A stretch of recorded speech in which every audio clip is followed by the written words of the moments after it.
আল্লাহ রাব্বুল আলামিন বলেন, বান্দারে তোমরা দুনিয়ার ব্যবসা করলে তোমরা লাভবান হতে পারো। আমি আল্লাহ রাব্বুল আলামিন তোমাদেরকে এমন একটা সিস্টেমের কথা বলে দিব, সেই সিস্টেমে যদি তোমরা ব্যবসা করতে পারো, আমি আল্লাহ রাব্বুল আলামিন ওয়াদা দিয়ে দিলাম তোমরা পরকালের কঠিন আযাব থেকে বেঁচে যাবে। সুবহানাল্লাহ বলেন। নাম্বার 1 ব্যবসা হচ্ছে তুমিনু বিল্লাহি ওয়া রাসূলিহি ওয়া তুজাহিদুনা ফি সাবিলিল্লাহি আমওয়াল। আল্লাহু আকবার বলেন। নাম্বার 1 ব্যবসা হচ্ছে সর্বপ্রথম আল্লাহর উপরে ঈমান আনতে হবে, ওয়া রাসূলিহি তার রাসূলের উপর ঈমান আনতে হবে। আল্লাহ রাব্বুল আলামিন ঘোষণা দিয়ে বললেন কিভাবে আমরা ঈমান আনবো, আল্লাহর প্রতি কিভাবে ঈমান আনবো।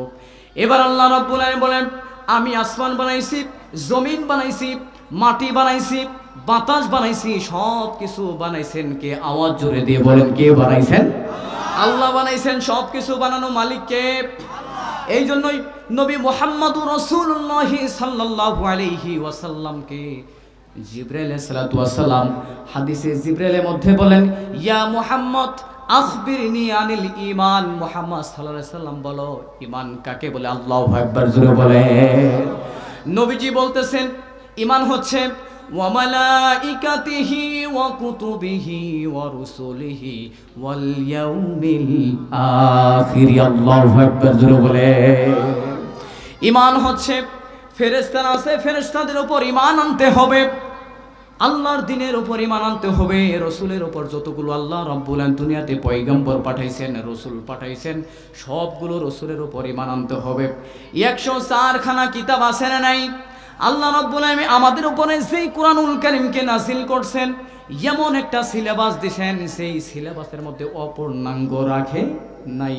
আল্লাহ রাব্বুল আলামিন 103 খানা কিতাব অন্য অন্য নবীদের উপরে নাযিল করেছিলেন। ওই শরীয়তের মধ্যে অনেক বিষয় অপূর্ণাঙ্গ ছিলেন। অনেক মুশরিকরা বেঈমানেরা বলেন আল্লাহ রাব্বুল আলামিন যে 30 পারা সিলেবাস করেছেন আমি বিশ্বাস করি না, আরো সামনে যে সিলেবাস আরো অনেকেই বাকি আছে। নাউজুবিল্লাহ বলেন। আমরা দেখেন 1400 বছর আগে আল্লাহ রাব্বুল আলামিন যেই সিলেবাস করেছিলেন, 2021 সালে করোনা আসছিল কিনা? আওয়াজে বলেন। ওই করোনার মধ্যে আমরা করোনার দোয়া পড়ছি কিনা বলেন? তাহলে বলেন এটা কি নতুন দোয়া নাকি 1400 বছর আগের দোয়া?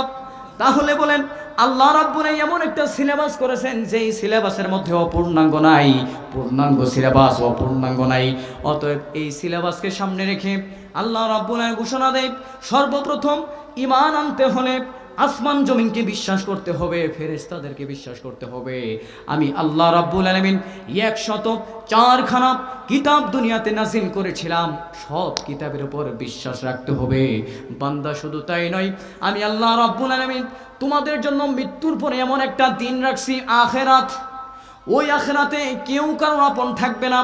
ওই দিনকে, পরকালকে আমাদের সবার বিশ্বাস করতে হবে। আল্লাহর নবী বলেন তাহলেই তুমি পরিপূর্ণ ঈমানের অধিকারী হয়ে গেলা। সুবহানাল্লাহ জোরে বলেন।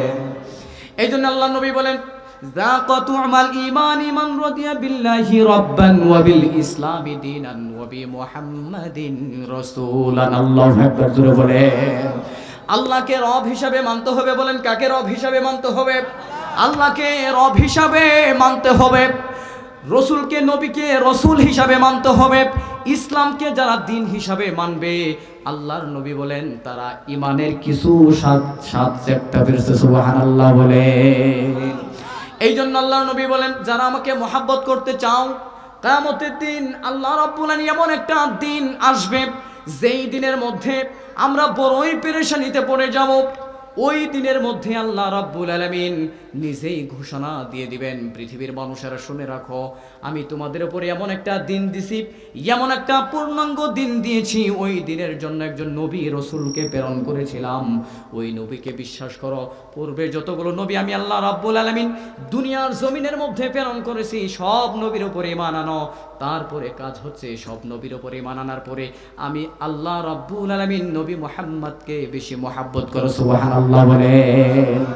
এই জন্য আল্লাহর নবী বলেন কেমন মহব্বত করলে কাল কিয়ামতের ময়দানে আল্লাহ রাব্বুল আলামিনের নবী মুহাম্মদুর রাসূলুল্লাহ সাল্লাল্লাহু আলাইহি ওয়াসাল্লাম আপনি আমার জন্য সুপারিশ করবে। সুবহানাল্লাহ বলেন। আল্লাহর নবী বলেন লা ইউমিনু আহাদুকুম হাত্তা আকুনা আহাব্বা ইলাইহি মিন ওয়ালিদিহি ওয়া ওয়ালাদিহি ওয়ান নাসি আজমাইন। আল্লাহু আকবার বলেন। নবীজিকে এমন মুহাব্বত করতে হবে। আচ্ছা বলেন, আমাদের সবার বাবা ছাড়া কেউ জন্ম হয়েছে কিনা? সবার বাবা আছে, আপনার বাবা আছে, তার বাবা আছে, তার বাবা আছে, তার বাবা, এভাবে কার পর্যন্ত যাবে বলেন? নবী পয়গম্বর আদম আলাইহিস সালাতু ওয়াস সালাম পর্যন্ত যাবে কি যাবে না বলেন? আল্লাহ রাব্বুল আলামিন ওই দিনটাকে এমন ভাবে আমাদের সামনে উপস্থাপনা করবেন যেই দিনে কেউ কারোর আপন থাকবে না।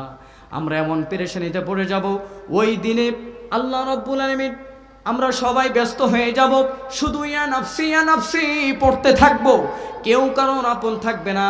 আল্লাহ রাব্বুল আলামিন বলেন, ইয়াউমা ইয়াফিরুল মারউ মিন আখি ওয়া উম্মিহি ওয়া আবি ওয়া সাহিবাতিহি ওয়া বানি। আল্লাহু আকবার বলেন। ওই দিনে আমরা সবাই বাবা আদমের কাছে সবাই চলে যাব, যাই বলবো, বাবা দুনিয়ার আদম, আপনি তো আমাদের সবার বাবা। আজকে আমরা সবাই পেরেশানিতে পড়ে গেছি। বাবা আদম আজকে আমাদেরকে বাঁচান, সামান্য আমলের কারণে আমাদেরকে জাহান্নামে দিয়ে দিবে, এই জাহান্নামের আগুন থেকে আমাদেরকে বাঁচান। আদম আলাইহিস সালাম বলবে, রব্বানা যালামনা আনফুসানা ওয়া ইল্লাম তাগফির লানা ওয়া তারহামনা লানাকুনান্না মিনাল খাসিরিন। সন্তানদেরকে বলবেন, সন্তানেরা রে, আমি আমার নফসের উপরে জুলুম করেছিলাম, আমার রব আমাকে বলেছিল, আদম তুমি এই গাছের নিচে যাবা না। আমি তো কথা সীমা লঙ্ঘন করে ফেলেছিলাম, আমি তো আমার জেহেন থেকে কথাটা ছুটে গিয়েছিল, আমি ভুলবশতে আমি সহ আমার হাওয়া সহ ওই গাছের নিচে চলে গিয়েছিলাম। আল্লাহ রাব্বুল আলামিন কিয়ামতের দিন যদি আমাকে বলে, আদম তোমাকে আমি নিষেধ করেছিলাম, কেন তুমি ওই গাছের নিচে গেছো? এই জবাব তো আমার রবকে আমি দিতে পারবো না, অতএব আমার কাছে কোনো জবাব নাই। তোমরা এক কাজ করো, নূহ পয়গম্বর কাছে যাও। সবাই নূহ আলাইহিস সালাতু ওয়াস সালামের কাছে যাবে। নূহ পয়গম্বর বলবে, আমি তো আমার উম্মতের জন্য বদদুয়া করেছিলাম, যেই বদদুয়া করার কারণে আল্লাহ রাব্বুল আলামিন তাদের উপর প্লাবন দিয়েছিল, ঠিক না বেঠি? এইভাবে মুসা পয়গম্বর, ইব্রাহিম পয়গম্বর, ঈসা রুহুল্লাহর কাছে সবাই চলে যাবে। ঈসা রুহুল্লাহর কাছে যাওয়ার পরে ঈসা রুহুল্লাহ বলবেন, আরে বান্দারা আমার, তোমরা এত কষ্ট করছো ভাইরা আমার, তোমরা তো যেই নবীর উম্মত, আমিও তো সেই নবীর উম্মত, অতএব তোমাদের আর দৌড় পাড়া চলবে না, তোমরা অনেক পেরেশানিত করছো, অনেক তোমরা টেনশন করতেছো, অতএব তোমাদেরকে একটা সঠিক পরামর্শ দিয়ে দেই। ওই পরামর্শ আমি যেখানে যেতে বলবো সেখানে যাও। নবী মুহাম্মদুর রাসূলুল্লাহ সাল্লাল্লাহু আলাইহি ওয়াসাল্লামের কাছে গেলে তোমরা সুপারিশ পাইবা। সুবহানাল্লাহ বলে।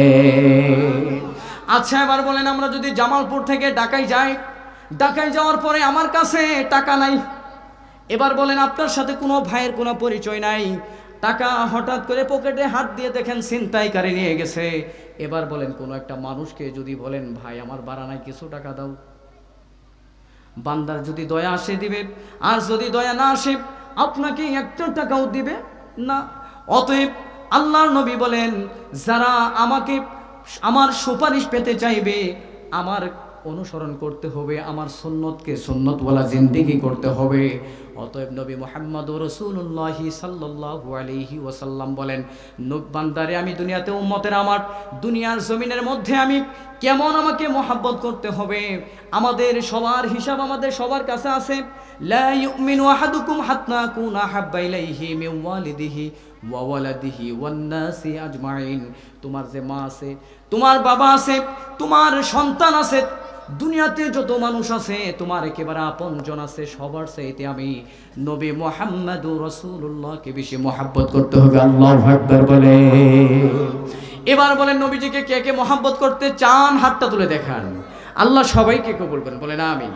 এই জন্য নবীজিকে মহব্বত করছে সাহাবাই কেরাম এমন মহব্বত করছে, আল্লাহর নবী বলেন, একজন সাহাবীর আমল যদি একটা পাল্লায় রেখে দেওয়া হয়, আর সারা বিশ্বের মধ্যে যতগুলো ঈমানওয়ালা মানুষ আছে, যারা ঈমান আনছে ঈমানওয়ালা মানুষ আছে, প্রত্যেক নামাজের সময় গিয়ে মসজিদে সেজদা করে, 5 ওয়াক্ত সেজদা করে, নফল পড়ে, আবার তাহাজ্জুদ নামাজ পড়ে, ওরকম বান্দাদের যদি সবার যদি আমলগুলো যদি এক পাল্লায় রেখে দেওয়া হয়, আমার একজন সাহাবীর পাল্লা ভারী হয়ে যাবে। আল্লাহু আকবার জোরে বলে। একজন সাহাবীর আমল কিভাবে দেখেন? একজন সাহাবী, আল্লাহর নবী বলেন, একজন সাহাবী যদি, একজন মানুষ যদি আমার নবীকে ভালোবাসতে চাই, মহাব্বত করতে চাই, দুনিয়ার চাইতে সব চাইতে মহাব্বত করতে হবে কাকে? আওয়াজ দিয়ে বলেন, আর জোরে আওয়াজ দিয়ে বলেন। নবী সব চাইতে নবীজিকে বেশি মহাব্বত করতে হবে। নবীজি সাল্লাল্লাহু আলাইহি ওয়াসাল্লাম বলেন, পৃথিবীর মানুষ শুনে রাখো, আমার আল্লাহ, আমার রব তোমাদেরকে টাকা দিয়েছে, সম্পদ দিয়েছে, সন্তান দিয়েছে, সব কিছু দিয়ে পূর্ণাঙ্গ বানাই দিয়েছে, ঠিক না ঠিক বলেন? এর চাইতে যদি আমার নবীজিকে বেশি মহাব্বত না করো, তাহলে তো আমি নবীজি তোমাদেরকে সুপারিশও করব না।